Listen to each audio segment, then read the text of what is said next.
LCI, il est 20 h, un petit peu plus de 20 h maintenant. Soyez les bienvenus si vous nous rejoignez. On va encore ce soir beaucoup parler de la crise sanitaire qui touche la France avec encore cette flambée des contaminations. 104 000 contaminations recensées ces dernières 24 heures.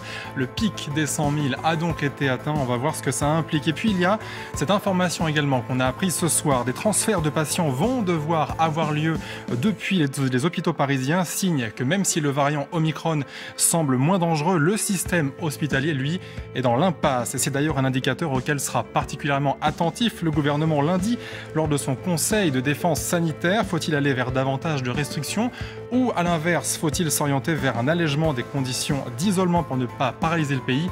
On va en débattre ici en plateau. Et puis à 20 h 30, ne manquez pas notre grand entretien avec le professeur Pierre Squara, chef du service de réanimation de la clinique Ambroise Paré à Neuilly-sur-Seine. Pour décortiquer tout ça en plateau, nous avons avec nous Arlette Chabot, éditorialiste politique LCI, bonsoir.